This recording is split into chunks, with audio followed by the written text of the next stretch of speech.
Here we go. Biden is doing it again. He is forgiving student loan, or so they say it's called forgiveness, even though the Supreme Court came down and said that this is unconstitutional. Now, what's funny is Democrats are out there blasting, saying how Trump's going to be the dictator.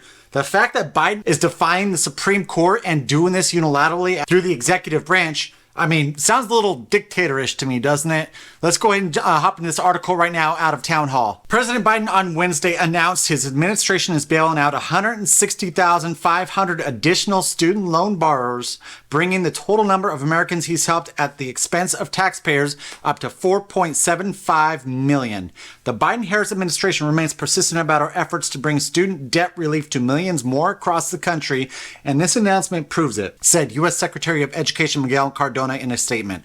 1 out of every 10 federal student loan borrowers approved for debt relief means 1 out of every 10 borrowers now has financial breathing room and a burden lifted. The latest move transfers $7.7 billion to taxpayers. Now, before I finish out this article, I want to go over this because everywhere where we're talking about social media or anything, everyone's saying this is forgiveness. Believe me, this isn't going to be transferred to the taxpayers, the people who either didn't attend college or, you know what, actually did the responsible thing and paid their loans off themselves.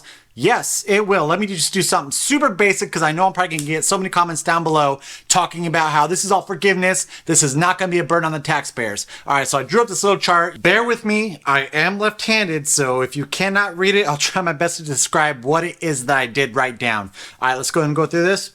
So we've got, pretty much what I've done is I've painted a scenario where we have a friend lending another friend some money so that they can purchase a car. I also labeled it though just to give the scenario some relevance. So, you know, you got individual 1, you've got individual number 2, and then you've got the dealership down here. And as that would, so as it pertains to the story, so individual 1 is pretty much the Fed.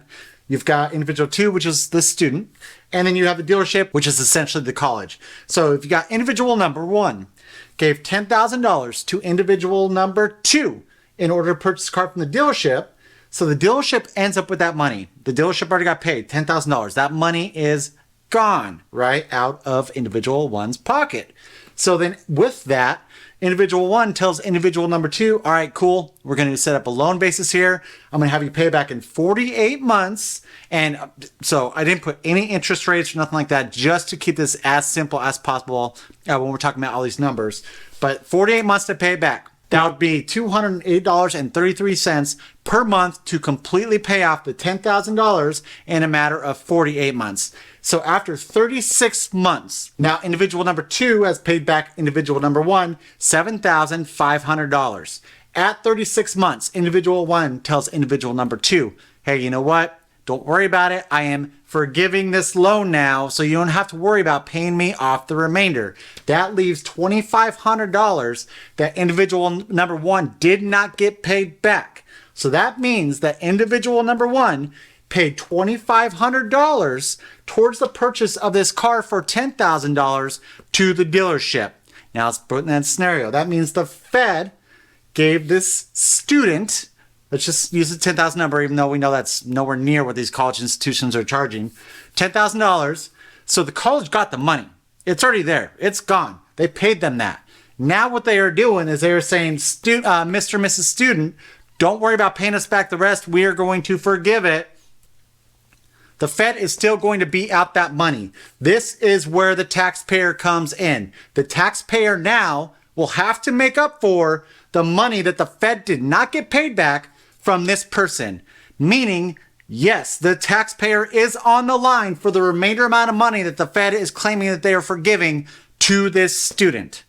Let me put it into another simpler form, not using my cool little chart that I got going on here. So let's talk about $100. Let's say you have a friend who gave another friend $100, let's say $101 bills. For each $1 bill, the friend then had to give an IOU. So you've got this bucket of 100 IOUs. Every single time that the friend that received the money gives them $1, an IOU is removed. So say they got it all the way up to $85. Now you have 15 IOUs still left in this bucket right here. If you forgive that, you still have those IOUs. Those are worth nothing. You have to come up with that extra money in order to take over those IOUs. So the nonsense that this isn't going to be a burden on the taxpayer is ridiculous. Basic knowledge on how loans work will prove that anyone saying that this isn't going to affect any taxpayers whatsoever is complete bullshit. Real quick, guys, I will get back into this conversation, but first things first, if you do love this content or if you do want to follow along, kind of see what I ramble about in any future events to come,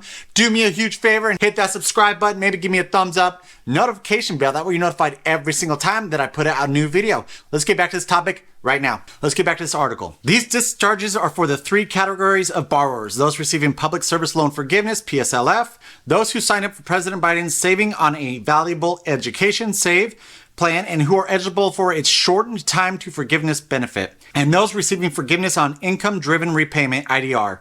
As a result of fixes made by the administration, the action comes as more than 8 million borrowers have been helped by the SAVE plan. That includes 4.6 million with a $0 monthly payment. Today's announcement brings the total loan forgiveness approved by the Biden-Harris administration to $167 billion for 4.75 million Americans. Thanks to this administration's efforts, more than 1 out of every 10 federal student loan borrowers has now been approved for some debt relief. This action builds on President Biden and his administration's efforts to provide debt relief to as many borrowers as possible, as quickly as possible. So our economy sucks right now, and he's giving relief to all these borrowers who pretty much didn't pay back their student loans. How about the rest of the Americans that we're talking about, where they are struggling with inflation? They are struggling with high energy prices. But Biden's like, you know what?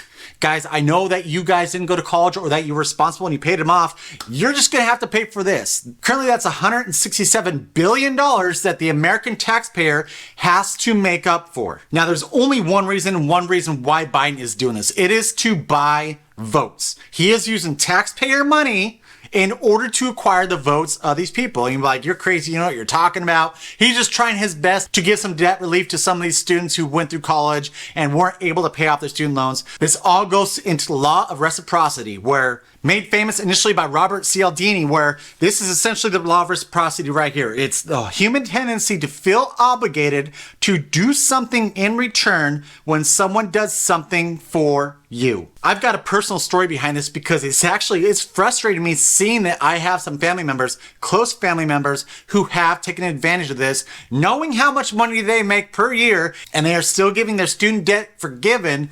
It blows my mind. It angers me a little bit, quite a bit, but the fact that that's $170 billion, even though we have more than $30 trillion in debt as a country, and he's doing this.